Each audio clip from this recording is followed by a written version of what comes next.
3 years ago, finally let all of the CIOs get together and organize. There was a fear out there for a long time about what are these people going to do? What are they going to come up with? Technology is driving the business. It's not business driving technology. And then after a couple of years, we told them we were going to get together anyway, and so they thought the only way to control us was to sanction us as a group.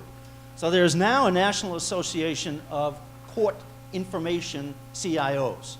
And I'm the first chair of that group, and the first thing that we started talking about was this concept that technology is driving the business. The bottom line is technology is not driving the business. What technology is doing is it's forcing the business to sit back and take a look at the way it conducts its business. It's an opportunity that the courts need to take advantage of. Now, what this schematic does, normally what I do is I present it in a series of slides. And what we do is we start at the far right with the green slides. And we say, what is it at the 30,000-foot level that courts are really all about? Are we about improving public safety, improving justice, generally speaking, improving child welfare? And this is just a flavor of what it is that we think the courts are all about. Then you work backwards. Then you start saying to yourself, what does it take for us to improve public safety, to improve justice, to improve child welfare, and any other long-term 30,000-foot goals that we want to put out there? And we're suggesting a sample of two of those things would be improve the quality of the decision, improve customer service. And by doing that, you're going to improve public safety, you're going to improve justice, you're going to improve child welfare. You back that up another and you say, what is it going to take in order to improve, let's say, for example, the quality of the decision making? And in order to improve the quality of the decision making, you go to the blue categories. And you start looking at things like you improve the quality of the data.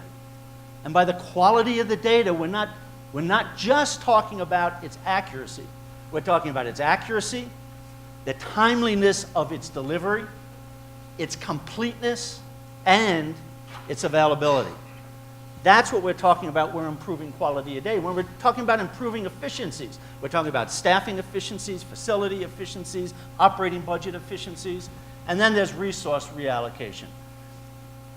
There's budget issues, but there's also different types of staffing models. No longer do you get Mildred, who was hatched in a file room somewhere in a court someplace, okay, dealing with the way in which courts need to operate.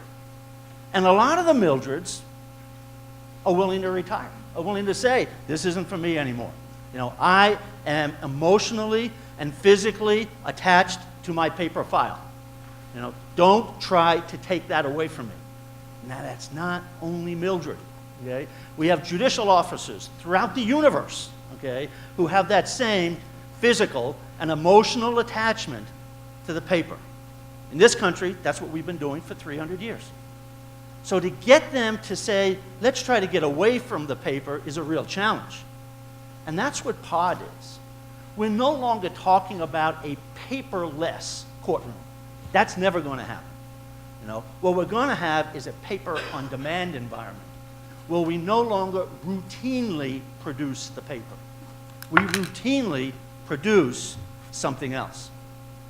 And then it's that routine non-production of paper that leads to improved resource allocation, new staffing models, improved efficiencies, and improved data quality in terms of the accuracy, the timeliness, the completeness, and the availability of that information. So then the real question, as we back up further, is how do we get to a paper-on-demand environment?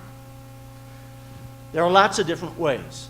And these are 8 ways that we've been able to start down that road in Colorado. The first, if we start at the bottom, inbound data transfers. And we're going to talk about some of those inbound data transfers.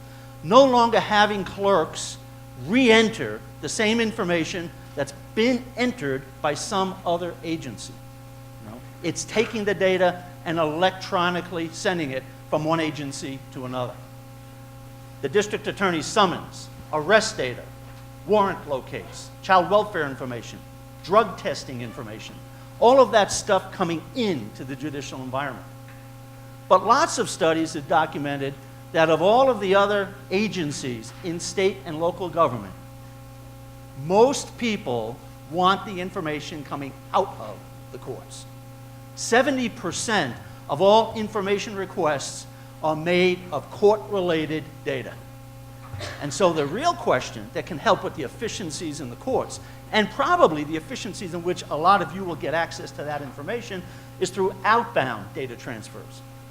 Warrants, protection orders, MITs, scheduled events, DMV dispositions, criminal dispositions, sex offender registrations, mental health cases to the FBI.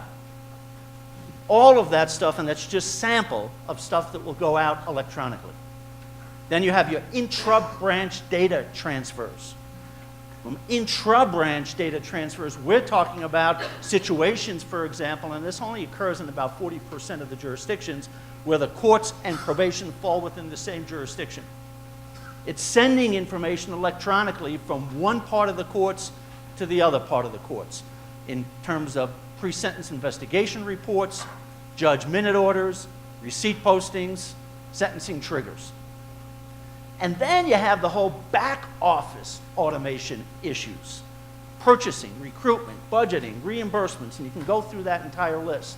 If you can get rid of that paper, you've made major headway.